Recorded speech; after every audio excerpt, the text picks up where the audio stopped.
Today we're taking a look at FOMO in 2 Thessalonians. What is FOMO? FOMO is the fear of missing out.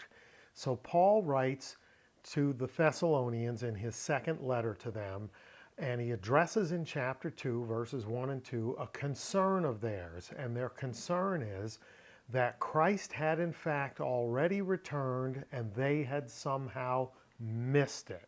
Their fear is that they have missed out. FOMO. So let's take a look at 2 Thessalonians chapter 2, verses 1 and 2 from the ESV.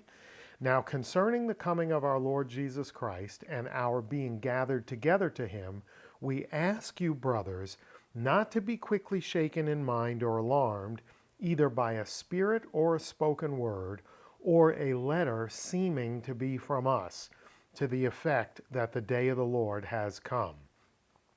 So there's lots and lots of great stuff here. We're going to focus today on verses 1 and 2. We'll end with verses 3 and 4, just a brief glimpse at those. But there's a lot to unpack here. Let's dive right in with the beginning of verse 1. Erotomen de humas adelphoi. So erotomen de is but, and erotomen from erotao is we ask, or we are asking, or requesting. So who is this we? We is Paul and company, his associates with whom he's traveling and working. We are asking, humas, you plural, brethren. So first thing we know is that Paul and company have a request of the Thessalonians. But we're not going to find out what the request is until verse 2. Verse 1 identifies the subject that prompts the request. So let's take a look at the subject. Huper tes parousias tu kurio hemon Jesu Christu. Huper, concerning, with a genitive, tes parousias, the appearing, to kuriou hemon, of our Lord Jesu Christu, Jesus Christ. So what is the subject? What is the request concerning? It's concerning the appearing of our Lord Jesus Christ. In other words, the second coming.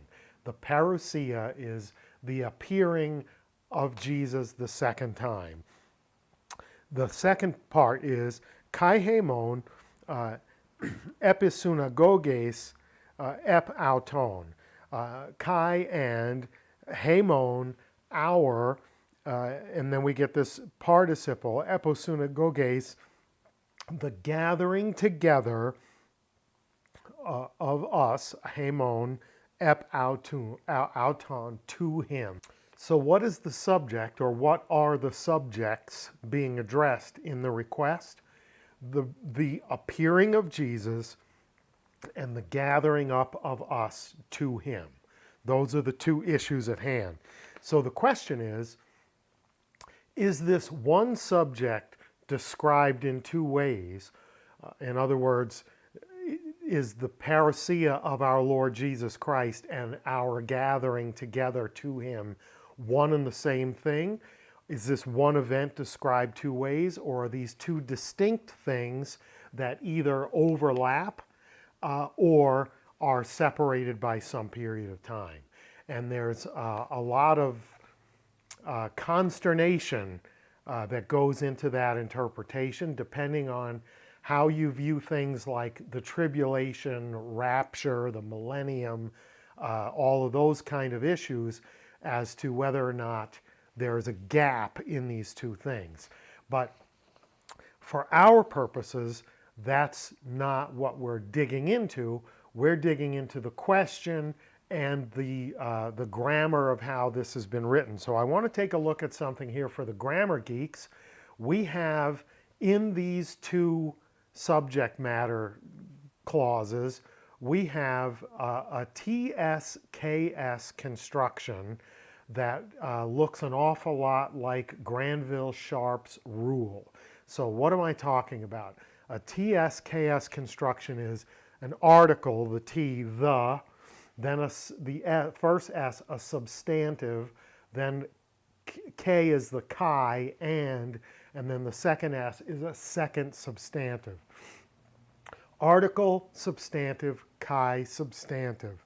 So Granville-Sharp's rule says when we see that construction, article, substantive, chi, substantive, that if the substantives are singular, personal, and not proper names, then the definiteness of both substantives will be the same.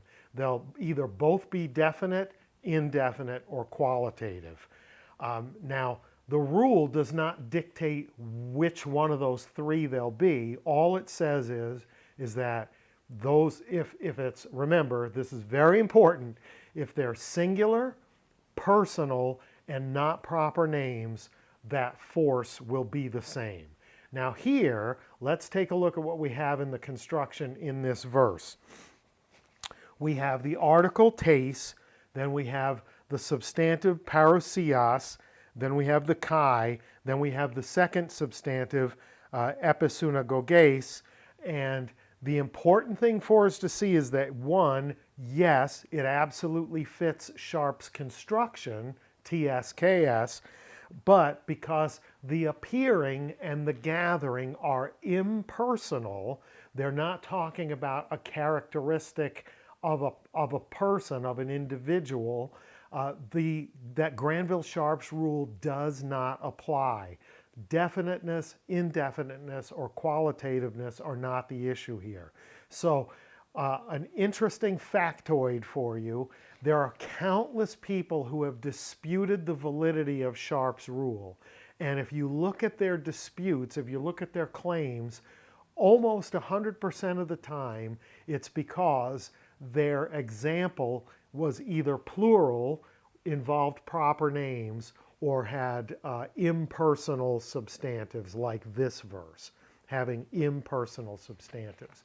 So this is no evidence against or for Sharp's rule, because by virtue of these being impersonal, this verse doesn't qualify for Sharp's rule. The construction looks like Sharp's rule, TSKS, but Sharp's rule does not apply. There you go. If you're a grammar geek like me, you've had your fill. I hope that was good for you. So the real question here is, if you're interested in it, are the parousia, the appearing of our Lord Jesus Christ, and the gathering together of us to him, the same event being described two different ways, or are they two distinct events that either overlap or are separated in time? That's a theological question, not a Greek question, and you're going to have to go do some digging and wrestling and research with that and decide where you land. But let's get back to Paul's request, right? Remember what he said.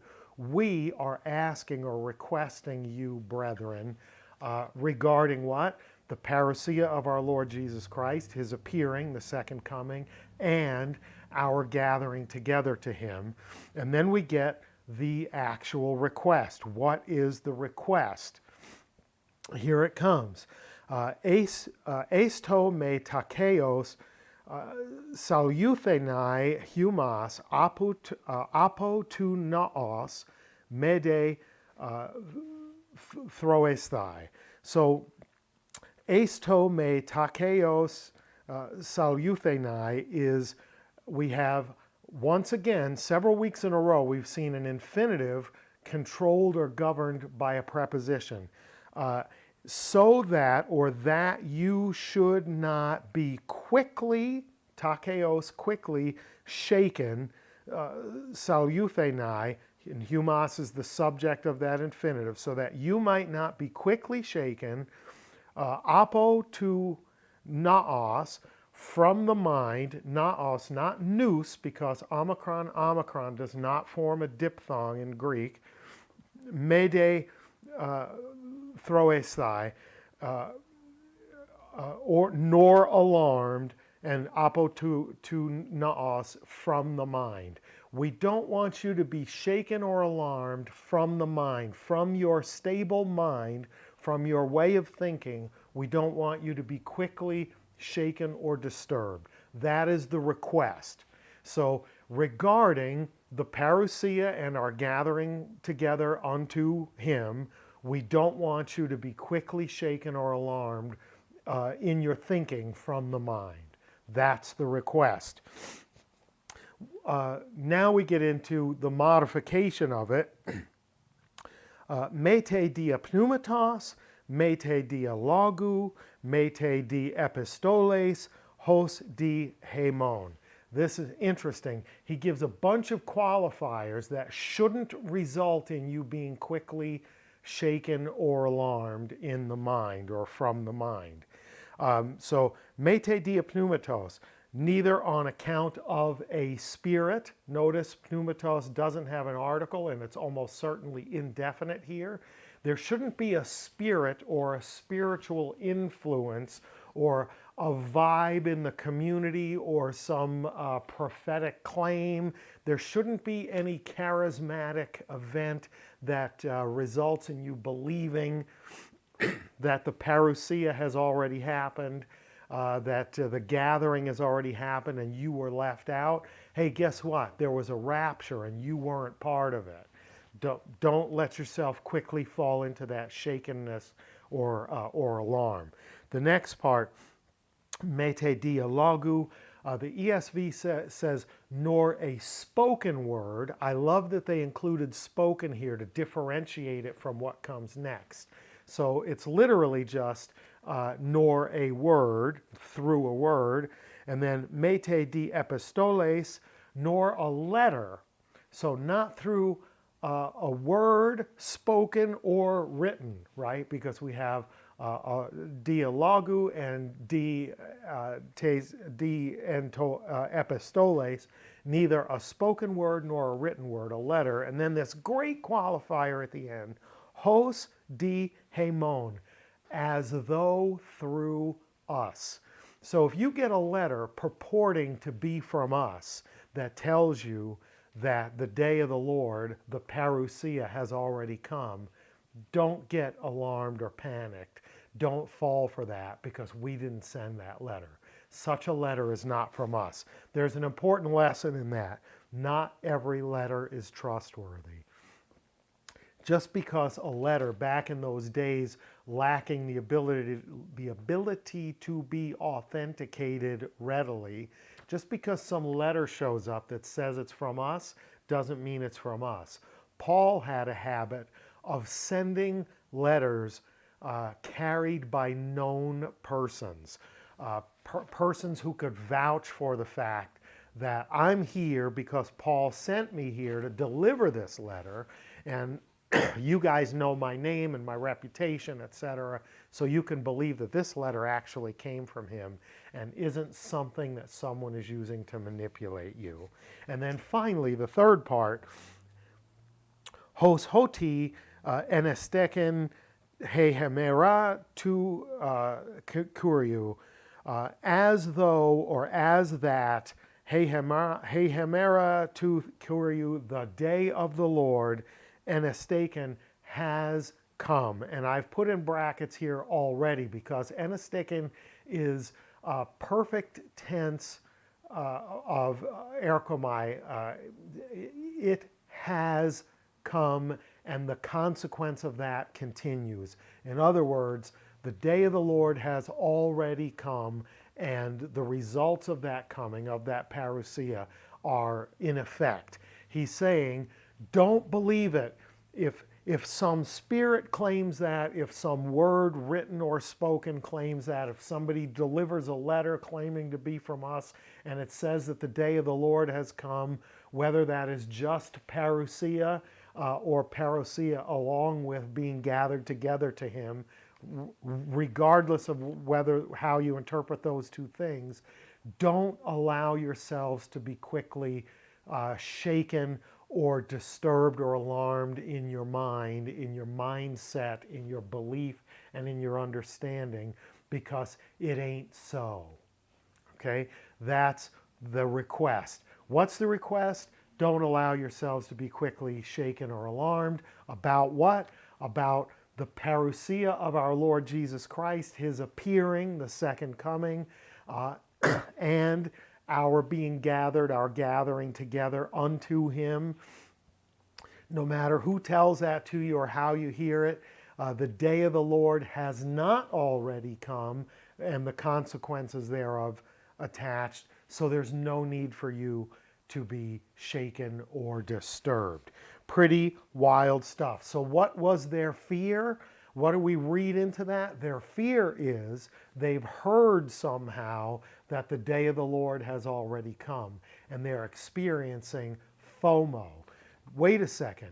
Jesus came back, and I'm still here. I'm still here in this dirty, sinful world. I'm still in my predicament.